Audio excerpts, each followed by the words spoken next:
Et aujourd'hui, je vais vous expliquer comment analyser vos données en utilisant le tableau Analytics, qui est l'une des fonctionnalités les plus puissantes de notre plateforme.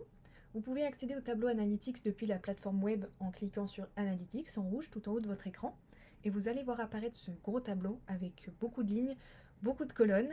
Ça regroupe globalement tous vos enregistrements faits jusqu'ici. Vous allez retrouver donc tous vos chevaux, tous les derniers enregistrements sur les différentes lignes avec la date d'enregistrement correspondante. Et puis une variété de paramètres qui reprennent des données de vitesse, de récupération, de locomotion et puis d'échauffement.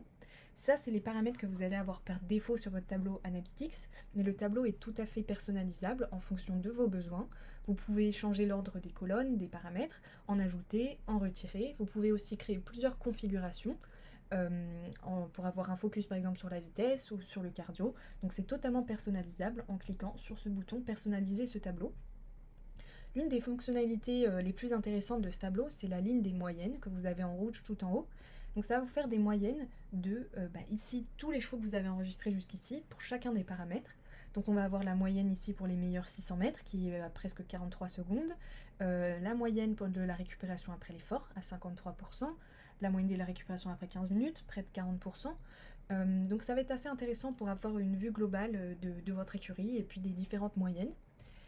L'utilité également de ce tableau, c'est de pouvoir appliquer des filtres pour pouvoir voir des choses spécifiques. Donc par exemple, vous pourriez filtrer par la date pour regarder seulement vos entraînements de décembre et puis par exemple avoir vos moyennes de décembre. Vous pouvez également filtrer pour voir les moyennes de 2024 par exemple. Vous allez pouvoir également filtrer pour voir seulement les entraînements d'un certain cheval en particulier. Donc ici, c'est ce qu'on va faire. On va regarder seulement les entraînements du cheval, hop, celui-ci. Donc maintenant, mon écran se met à jour avec seulement les entraînements du cheval flat standard 2 et la ligne des moyennes aussi. Donc maintenant, j'ai les moyennes seulement pour ce cheval-là. Donc c'est assez intéressant pour voir les moyennes d'un cheval en particulier et puis de pouvoir comparer assez facilement d'une ligne sur l'autre, ces entraînements similaires. Donc ici, par exemple, je vais regarder tout à gauche les différentes pistes. Je vois qu'il était sur la même piste sur chacune des lignes noires ici, donc ce qui va nous permettre de comparer les enregistrements.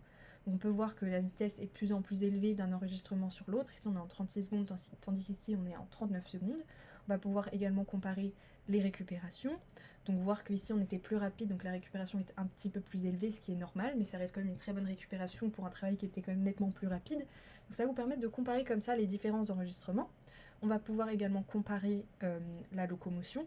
Par contre, c'est vrai que pour la locomotion, comparer un entraînement sur gazon et sur sable, ça ne fait pas vraiment de sens. Donc on va pouvoir appliquer un autre filtre pour regarder par exemple seulement les entraînements sur gazon.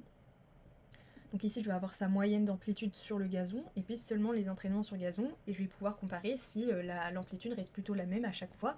Ici on voit que d'un entraînement sur l'autre on a une petite baisse d'amplitude, donc ce qui va nous permettre d'essayer d'investiguer un petit peu le problème et de comprendre d'où ça vient. Donc ça va être assez intéressant à ce niveau-là.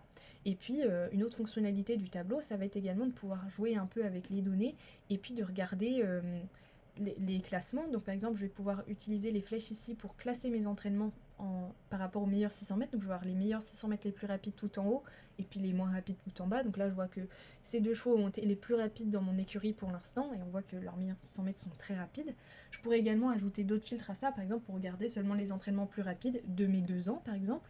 Je pourrais filtrer, regarder seulement mes 2 ans et puis voir qui est le plus rapide de mes 2 ans ou qui récupère le mieux de mes 2 ans, par exemple. Donc on va pouvoir jouer en ajoutant plusieurs filtres pour pouvoir avoir des données spécifiques et c'est ça le grand intérêt de ce tableau-là.